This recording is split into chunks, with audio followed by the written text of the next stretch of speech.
As catástrofes aumentam cada vez mais. O mundo parece estar de cabeça para baixo e o ser humano está cada vez pior. Os últimos acontecimentos no globo parecem indicar que algo terrível está vindo. Muitos acreditam que tudo isso aponta para o que a Bíblia avisou, o fim dos tempos. As Escrituras falaram bastante sobre isso e trouxeram profecias sobre o Apocalipse. Mas como será o fim do mundo se formos... Apesar do fim dos tempos atrair muitos medos, o livro de Apocalipse retrata a ocasião como uma esperança para os cristãos. Cristo vai retornar e o julgamento final vai acontecer. Tanto os homens quanto os anjos caídos terão de comparecer diante do tribunal de Deus. A presente era acabará e um estado eterno vai começar. O curioso é que muitas outras religiões e mitologias também acreditam na ideia do fim dos tempos. Mesmo com diferenças, várias crenças afirmam que haverá um ajuste de contas no final da presente história da humanidade. O que essas profecias quase nunca possuem é uma data. Não sabemos exatamente quando acontecerá o fim do mundo. O próprio Jesus Cristo afirmou que não cabe a nós conhecer essas coisas. Em Mateus 24:36, o Messias diz assim: mas a respeito daquele dia e hora ninguém sabe, nem os anjos dos céus, nem o Filho, senão o Pai. O fato de acontecer de repente, somado aos eventos grandiosos que acontecerão, assusta muita gente. Afinal, o último livro da Bíblia descreve a vinda dos 4 cavaleiros do Apocalipse. Além disso, há a presença da besta, que emerge do mar, e a besta, que emerge da terra, todas subordinadas ao grande dragão. Os 7 selos, as 7 trombetas e as 7 taças também trazem medo a alguns. Afinal, quando esses eventos acontecerem, vegetações serão destruídas. Haverá chuva de fogo e sangue. O mar e as águas ficarão contaminadas e diversas outras catástrofes chegarão. Tudo isso antecede a vinda do Messias. Quando o Salvador chegar em grande esplendor e glória, todos os mortos ressuscitarão e ninguém escapará do seu juízo. Os salvos irão passar a eternidade nos céus, enquanto os ímpios serão condenados e punidos junto com o grande dragão e os outros inimigos de Deus. O que poucos sabem é que há diferentes interpretações do livro de Apocalipse. A visão mais comum do imaginário popular é a que vê os eventos apocalípticos como eventos futuros. Essas interpretações entendem o conteúdo do livro como sendo linear, como se fosse uma narrativa tradicional. A partir do capítulo 4, a descrição inicia uma série de eventos que vão acontecer na Grande Tribulação. Esse período muito ruim começaria no final da nossa era atual. A igreja seria arrebatada por Deus e a terra, sem os cristãos, sofreria muito.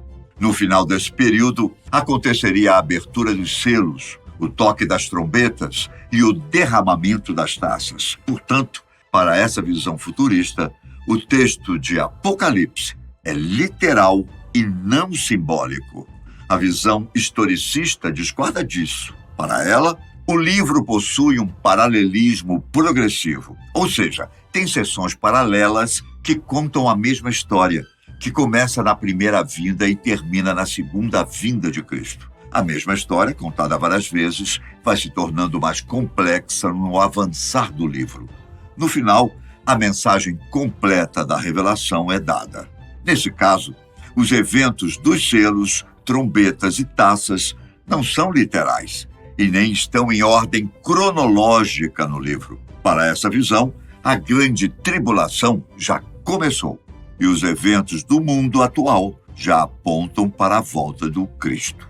Bom, mas o que todo cristianismo concorda é que o fim dos tempos será quando Jesus retornar para salvar a igreja, condenar os ímpios e restaurar toda a criação. Os sinais apontados nas Escrituras para isso não são poucos. A Bíblia disse que o Evangelho seria pregado para todo mundo e a perseguição aos cristãos aconteceria. Além disso, guerras e conflitos seriam muito presentes. Catástrofes naturais e calamidades humanas, como a fome e as pestes, seriam outro prenúncio. Se você tem assistido aos noticiários, acho que percebeu que tudo isso está acontecendo. Agora, se formos investigar essas mesmas coisas além da Bíblia, vamos encontrar profecias curiosas sobre o fim do mundo.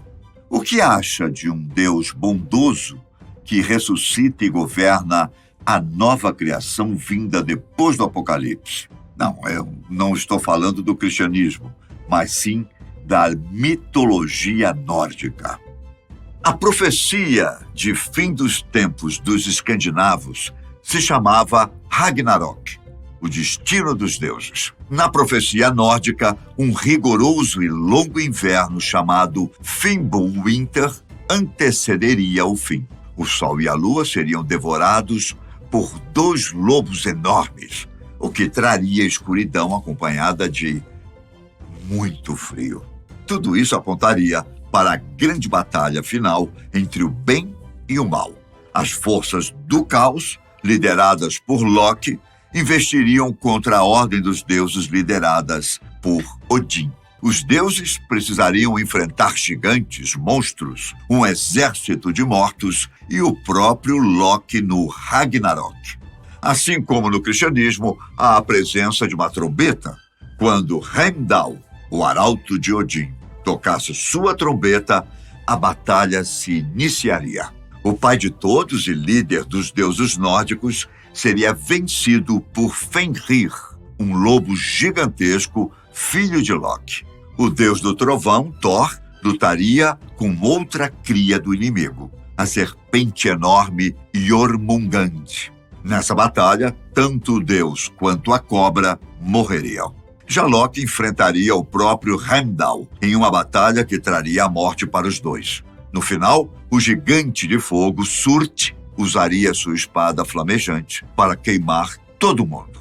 Chegaria assim o fim dos tempos. Mas ainda haveria esperança. Das cinzas surgiria um mundo completamente novo. Os únicos seres sobreviventes seriam alguns poucos deuses e o casal de humanos responsável pela restauração da humanidade.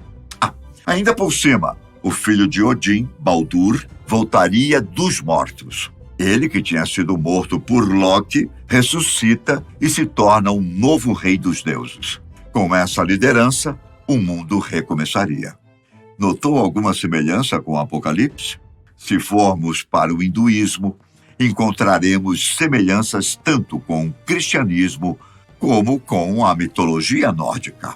No hinduísmo, o universo é cíclico. A criação sempre nasce, desenvolve e morre. A cada 4 bilhões de anos, acontece um dia na vida do Deus da criação, Brahma. Quando esse tempo acaba, o universo precisa ser destruído e refeito. A era final é chamada de Kali Yuga e é marcada pela decadência moral da humanidade. Para destruir tudo e reiniciar o ciclo, o Deus da preservação, Vishnu, precisa agir. Ele se transforma numa versão humana chamada Kalki, que brande uma espada brilhante que destruirá os ímpios e os ladrões. Ou seja, assim como no Ragnarok, o fim vem por uma espada.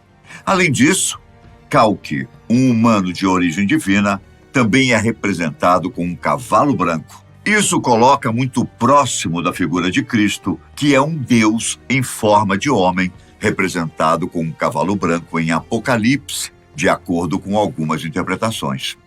Se sairmos da visão religiosa e buscarmos algo mais místico, encontraremos alguns videntes que profetizaram sobre o fim do mundo. Muitos dizem que Baba Vanga, previu que a humanidade chegaria ao seu fim no ano 5079. A vidente búlgara possui muitas previsões e até acertou a queda das Torres Gêmeas. Porém, suas profecias são questionáveis, não sendo uma comprovação de que ela realmente as fez. Michel Nostradamus, médico e astrólogo, também previu catástrofes. Alguns intérpretes veem em seus escritos profecias que envolvem a queda de meteoros, tempestades solares e até um apocalipse zumbi. Bom, com desastres tamanhos, não é de se assustar que o Armagedon seja muito temido.